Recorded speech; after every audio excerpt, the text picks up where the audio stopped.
What's up, everybody? Eric here with another EWE Reviews. Today we're going to be reviewing Murder on the Orient Express.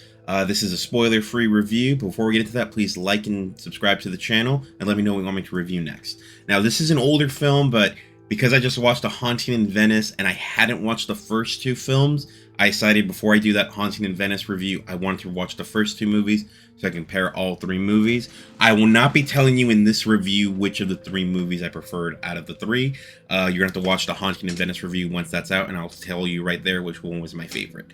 But yeah, this is Murder on the Orient Express. This is a mystery film. It's a murder mystery with a PG-13 rating that released on November 10th, 2017, with a budget of $55 million and had a box office of $352.8 million. The director is Kenneth Branagh, and the cast includes Tom Bateman, Kenneth Branagh, Penelope Cruz, Willem Dafoe, Judi Dench, Johnny Depp, Michelle Pfeiffer, and Daisy Ridley.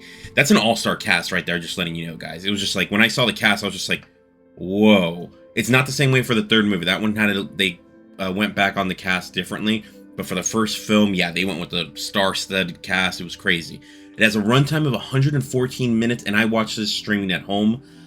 This does not have a post-credit scene. So here's the basic plot. Like I already said, it's a murder mystery film. So while on board the Orient Express, there ends up happening a murder, and it's up to Hercule Poirot to figure out who done it. And that's the basic idea. You're on a train, and you got to figure out who actually is the killer of everyone that's there. It's an interesting film, and now let's go into my spoiler-free thoughts. So the bad about this film is that you're not going to really get how great they did a job with it until you watch it a second time. Now, the reason I say that's a bad thing is because your first time watching it, you might get bored with some sequences, not realizing, oh no, this is very important to what they're doing, but you just don't have the full context yet. And it takes you a while to get that. And once you go back and rewatch, you're like, oh, that makes way more sense. And this movie does a thing where I don't really like this in all the mystery films, because I think this is a used trope that's used too much. Everyone has a motive to do it, and it's always like that thing of like, okay. And they kind of and it's hard to even rule anyone out. It's really tough in this film. So that's another thing that I'd say, like, I'm not necessarily saying it's bad, but like, it gets in the way of like, what are you doing that distinguishes you from other murder mystery films? And I think that was a big thing. And sometimes it feels like there's this one coincidence in the film that I couldn't get past, and I'll talk about it in the good as well, but I just couldn't get past it for like a good while.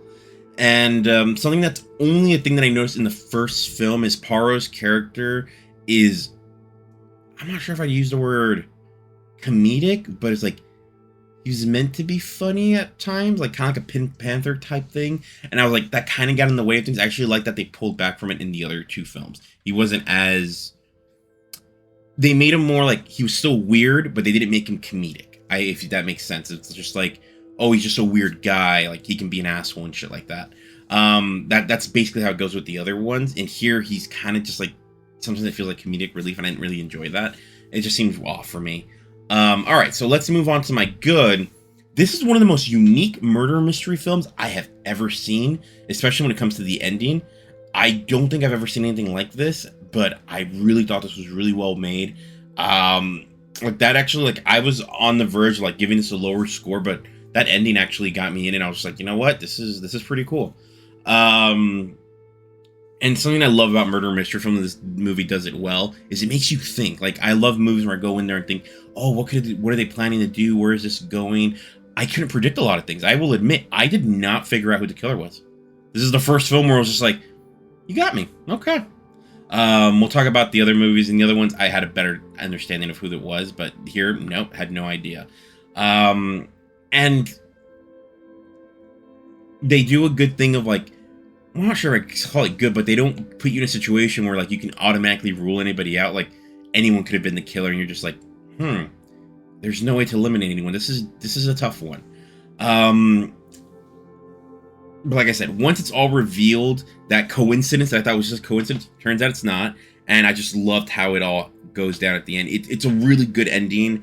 I wish I could tell you just skip to the ending and see how they did it, but you got to watch the whole thing to really get the good idea of what they did.